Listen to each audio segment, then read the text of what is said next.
Hello, എല്ലാവർക്കും പുതിയൊരു വീഡിയോയിലേക്ക് സ്വാഗതം. ഇന്ന് ഞാനൊരു ഈസി റെസിപ്പി ആയിട്ടാണ് കേട്ടോ വന്നിട്ടുള്ളത്. ഇന്നത്തെ റെസിപ്പി എന്താണെന്ന് വെച്ചാൽ ഇന്നൊരു പാൻ കേക്ക് റെസിപ്പിയാണ്. വെറും പാൻ കേക്ക് റെസിപ്പി അല്ല, നല്ല ചോക്ലേറ്റ് പാൻ കേക്ക് റെസിപ്പി.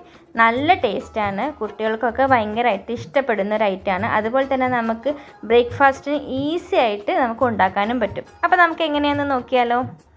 അപ്പോൾ ഞാൻ ആദ്യം തന്നെ ഒരു ബൗൾ എടുത്തിട്ടുണ്ട്. അതിലേക്ക് 2 കോഴിമുട്ട പൊട്ടിച്ചൊഴിച്ചിട്ടുണ്ട്. ഇതിലേക്ക് 2 ടേബിൾ സ്പൂൺ പഞ്ചസാരയും 1 ടീസ്പൂൺ വാനില എസൻസും പിന്നെ 1 കപ്പ് പാലും അതുപോലെ തന്നെ 2 ടീസ്പൂൺ ഓയിലും കൂടെ ഒഴിച്ചു കൊടുക്കുന്നുണ്ട്. എന്നിട്ട് ഒരു വിസ്ക് വെച്ചിട്ട് നന്നായിട്ടൊന്ന് മിക്സ് ചെയ്ത് കൊടുക്കണം. ഈ മുട്ടയും പാലും അതുപോലെ തന്നെ വാനില എസൻസും പഞ്ചസാരയും എല്ലാം കൂടെ ഒന്ന് നന്നായിട്ടൊന്ന് മിക്സായി കിട്ടണം. അതിനുശേഷം ഞാനിതിൻ്റെ മുകളിൽ ഒരു അരിപ്പ് വെച്ചിട്ടുണ്ട്. അതിലേക്ക് 1 cup maida, 1/4 cup cocoa powder, 1 teaspoon baking powder, ഇത് മൂന്നും കൂടെ നന്നായിട്ടൊന്ന് അരിച്ചെടുക്കുന്നുണ്ട്. നമ്മുടെ കട്ട ഒന്നും ഇല്ലാതെ നന്നായിട്ട് തന്നെ നമ്മൾ അരിച്ചെടുക്കുക. ഇതിനകത്ത് കട്ടയൊക്കെ ഉണ്ടെങ്കിൽ നമുക്കത് മിക്സ് ചെയ്യുമ്പോൾ കുറച്ചും കൂടെ ബുദ്ധിമുട്ടായിരിക്കും. അതുകൊണ്ടാണ് നമ്മളിതെല്ലാം ഒന്ന് അരിച്ചെടുക്കുന്നത്. അതുപോലെ തന്നെ ഈ ഒരു ബാറ്റർ നല്ല ലൂസായിട്ട് തോന്നുകയാണെങ്കിൽ മാത്രം നിങ്ങൾക്കൊരു 1 ടേബിൾ സ്പൂൺ മൈദ ചേർക്കാം.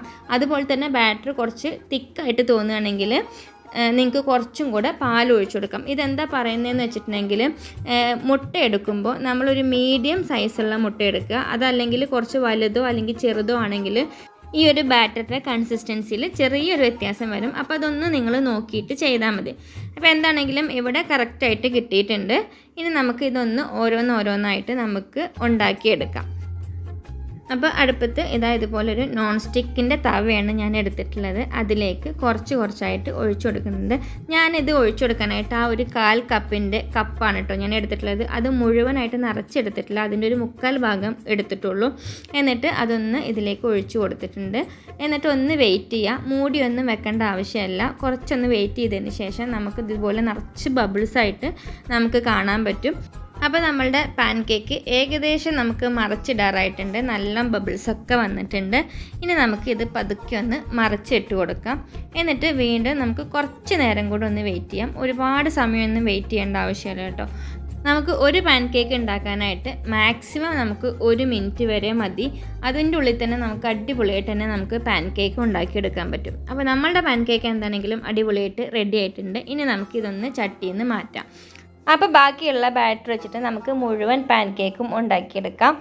അപ്പോൾ നമുക്ക് ബ്രേക്ക്ഫാസ്റ്റിനൊക്കെ നമുക്ക് ഈസി ആയിട്ട് ഉണ്ടാക്കാനും അതുപോലെ തന്നെ പെട്ടെന്ന് നമ്മളൊന്ന് ബ്രേക്ക്ഫാസ്റ്റ് ഉണ്ടാക്കണം അല്ലെങ്കിൽ ഈവനിങ് സ്നാക്സ് ആയിട്ട് ഉണ്ടാക്കണം എന്നൊക്കെ വിചാരിച്ചിട്ടുണ്ടെങ്കിൽ നമുക്ക് വളരെ ഈസി ആയിട്ട് നമുക്ക് ചെയ്തെടുക്കാൻ പറ്റുന്നൊരു ഐറ്റമാണ്. അതുപോലെ തന്നെ കുട്ടികൾക്കാണെങ്കിൽ നന്നായിട്ട് ഇഷ്ടപ്പെടുകയും ചെയ്യും. പാൻ കേക്ക് സെർവ് ചെയ്യുന്ന സമയത്ത് അതിൻ്റെ മുകളിലായിട്ട് ഇതുപോലെ ചോക്ലേറ്റ് സിറപ്പോ അല്ലെങ്കിൽ മിൽക്ക് മെയ്ഡോ ഹണിയോ എന്ത് വേണമെങ്കിലും നിങ്ങൾക്ക് ഇഷ്ടത്തിനനുസരിച്ച് ഉപയോഗിക്കാവുന്നതാണ്. അപ്പോൾ എന്താണെങ്കിലും എല്ലാവരും ഒന്ന് ട്രൈ ചെയ്ത് നോക്കുക. ട്രൈ ചെയ്ത് നോക്കിയതിന് ശേഷം എന്താണെങ്കിലും നിങ്ങളുടെ ഫീഡ്ബാക്ക് ഒന്ന് കമൻ്റായിട്ട് അറിയിക്കുക. അപ്പോൾ നിങ്ങൾക്ക് വീഡിയോ ഇഷ്ടമായിട്ടുണ്ടെങ്കിൽ എന്താണെങ്കിലും ഒന്ന് സപ്പോർട്ട് ചെയ്യുക. അപ്പോൾ മറ്റൊരു വീഡിയോ ആയിട്ട് വീണ്ടും കാണാം. Thanks for watching.